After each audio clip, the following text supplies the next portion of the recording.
Salut à tous, c'est Pang de la chaîne, bienvenue sur cette vidéo qui aujourd'hui va parler du fait que vous avez le droit simplement de ne pas être bien. Il est vrai qu'il y a une espèce de forme de pression, et on en a déjà parlé à plusieurs reprises, qui donne l'idée qu'il faille tout le temps sembler bien, en gros avoir des masques où tout est ok, que la vie est belle, tout est merveilleux, etc. Et le pire, c'est surtout l'interdiction de pouvoir exprimer un mal-être, un malaise, ou en tout cas de le vivre, parce qu'on n'a pas forcément envie de le partager, mais accepter à un moment donné que l'état dans lequel on est, il est ok, et que c'est un état qui, de toute façon, est transitoire, passera, et il n'y a pas besoin de faire la guerre nécessairement dessus. Bien sûr, il y a plein d'éléments qui sont assez sympas au travers de l'hypnose, de la PNL, où on peut se mettre en transe, travailler sur des autosuggestions pour pouvoir recadrer, travailler sur une variation psycho-émotionnelle, voire travailler sur le corps à un moment donné et se dire avec le corps, bah, je vais créer un ensemble de mouvements et une sécrétion d'hormones qui pourra m'amener vers des choses plus positives. Il y a plein de choses très cool qu'on peut faire. On peut méditer, on peut donc faire du sport, on peut sortir, on peut travailler de l'autosuggestion, etc. Néanmoins, il ne faut pas non plus se dire il faut absolument que je sois bien, il faut absolument que je montre une bonne image de moi, il faut absolument que je sois dans cette espèce de d'oppression, de perfection qu'on se propose ou qu'on nous a imposé d'un point de vue systémique. On veut voir des gens de bonne humeur, alors d'autant plus si vous êtes dans de la thérapie, le travail de dev perso, vous avez toujours l'impression que quand vous voyez un gars qui présente quelque chose, il a 10 millions d'énergie, il est ultra positif, il a toujours le bon mot, etc. etc.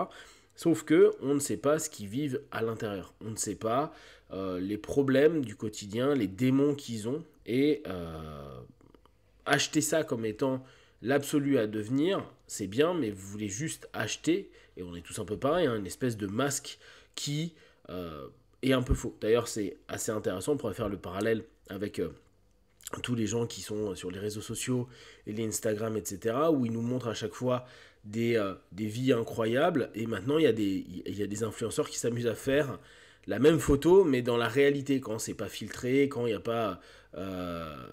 il n'y a pas une version optimum de la photo à prendre, on s'aperçoit qu'il y a plein de monde autour, ou que l'endroit en question est pas si beau que ça, et que si c'est pas pris d'un certain angle, c'est pas foufou, etc.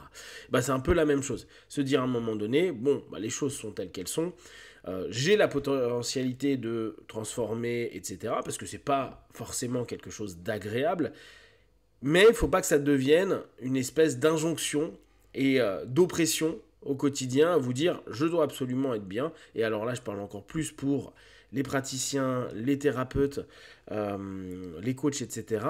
Vous avez le droit de juste être dans des moods un peu pourris. Vous avez le droit d'en avoir ras-le-bol, vous en avez le droit de vous plaindre, etc. Parce que c'est pas normal pour beaucoup de partenaires, clients, etc., de se dire ah bah je vais voir un thérapeute ou quelqu'un qui est pas bien. Mais tout le monde a des phases up et tout le monde a des phases down. Bien sûr, vous allez vis-à-vis de votre cadre professionnel avoir votre posture. Votre posture va vous permettre d'être serein, d'être ok. Et de toute façon, vous avez automatiquement des gâchettes et des déclencheurs qui vous permettent d'être bien en cabinet, parce que vous avez ces phénomènes d'habituation, vous avez votre expertise, vous avez votre professionnalisme, ça vous permet d'être ok. Mais parfois c'est un peu, quand vous êtes en off, donc hors rapport professionnel, une remarque qui peut être souvent faite, ah mais toi comment tu peux être mal alors que tu connais autant de techniques, comment tu peux être mal alors que je sais pas, tu as été expert dans telle ou telle chose, et tu ne gères pas justement la chose où tu es expert. Bah, tout simplement parce que t'es humain, et il y a des moments, faut aussi relâcher les émotions, les sensations, etc. Il y a quelques années, et je vous en ai déjà parlé, je m'étais rendu compte qu'avec la PNL, beaucoup de personnes avaient créé un ensemble d'ancrage, c'est-à-dire une réaction psycho-émotionnelle à un geste qui s'automatise. Donc, souvent, dès qu'ils commençaient à sentir qu'ils étaient un peu tendus, ils mettaient en place un ancrage, ils activaient un ancrage qui leur permettait d'être mieux. Ils étaient tristes, ils avaient un truc pour être heureux, etc. etc. Seulement, ce que j'ai constaté, c'est que très souvent, cette volonté de nier l'aspect premier de je suis pas au top aujourd'hui, ou je suis pas bien, ou ça fait quelques jours je suis un peu mélancolique, je suis un peu triste, je suis un peu furieux, je suis un peu ceci ou cela, eh bien, tu t'aperçois que il y a des retours psychosomatiques possibles avec des personnes qui, au bout du compte, avec les années, ont cumulé des choses, ils sont tombés malades sur certains aspects, ou en tout cas, quand on commence à faire des régressions, quand on commence à travailler sur la cause potentielle de leur malaise et de leur mal-être, on se rend compte que il y a une espèce de crispation. Oui, ils arrivaient à passer de je suis triste à je suis heureux et je suis en colère à je suis serein. Mais en réalité, on a simplement transformé une espèce de dialogue interne sans résoudre les causes ou sans même exprimer. Parce que, et on le sait bien, notamment avec tout ce qui est nos thérapies basées sur la parole, on sait que l'expression est quelque chose d'hyper important. On sait que même si beaucoup sont aujourd'hui critiques de tous les aspects psychanalytiques, c'est quand même super bien de faire des dépôts de contenu. De pouvoir à un moment dire fuck, j'en ai marre, je suis fatigué, ça me saoule, tout ça m'emmerde, ceci, cela. Et beaucoup de thérapeutes ne se l'autorisent pas. Beaucoup de personnes qui ont appris des techniques sont dans la même chose, à vouloir montrer une espèce de notion de perfection, de justesse absolue, de toujours bonne humeur, bon truc, alors que parfois juste admettre les choses, aujourd'hui je suis comme ça, ou je ressens ceci ou cela, ne vous pose pas de tort, ne vous mettra pas forcément mal, et il est peut-être même très bien de l'exprimer. Alors quand vous pouvez le faire, faites-le à voix haute, mettez-vous chez vous et commencez à dire pendant 5 minutes tout ce qui vous saoule, tout ce qui est à l'intérieur de vous, comme si, et là on peut vraiment avoir un jeu un peu comme la chaise vide, et on peut reprendre ce principe gestaltique, mettez une chaise vide en face de vous, et puis commencez à dire tout ce qui ne va pas. Et aller de l'autre côté, vers cette autre personne, cet autre vous, peut-être le vous d'hier, peut-être le vous qui a fait une connerie, peut-être le vous d'il y a des années qui en fait a besoin de dire quelque chose. Et voyez comment vous répondez à ça. Et pareil à voix haute.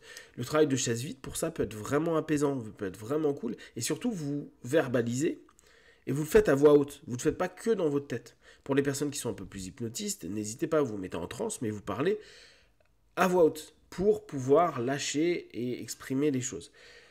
On peut parfois se dire que on aimerait être entendu par des gens, c'est vrai, mais c'est pas forcément une nécessité. Maintenant, si vous en avez besoin, n'hésitez pas à aller voir des thérapeutes qui sont très bons dans la réception des dépôts de contenu. Genre, en gros, n'allez jamais me voir moi, parce que moi, les dépôts de contenu, c'est pas ma manière de taffer.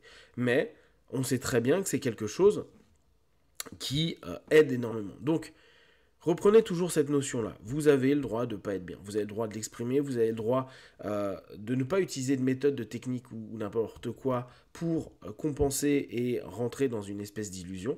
Vous avez le droit de sortir d'un déni parfois et rentrer dans une réalité de ce qui est vécu. Ce qui ne veut pas dire que vous allez plonger dans une déprime et ou une dépression.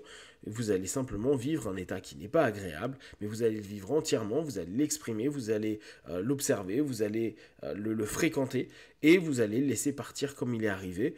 Et peut-être même, vous allez comprendre des sources, vous allez peut-être même vous sentir renforcé à un moment donné parce que vous allez capter des choses, et c'est un plus. Mais ne cherchez pas automatiquement à switcher les choses, à dire faut que ça disparaisse. Vous pouvez très bien, pour ceux qui font Silva ou qui font de l'auto-hypnose, aller en alpha, aller dans une phase de relaxation, sans chercher autre chose que, ok, j'apaise un peu, mais juste je laisse vivre, je laisse s'exprimer les choses, pas pour modifier, mais pour simplement ne pas aller sur des crises trop importantes, et juste laisser les choses se faire avec un peu moins de stress dans votre corps et dans votre esprit. Mais là encore, c'est une décision à prendre. Vous pouvez très bien vous dire, je veux vivre pleinement ce stress, je veux vivre pleinement cette intensité-là, parce que ça peut me faire du bien, et ça va me faire du bien.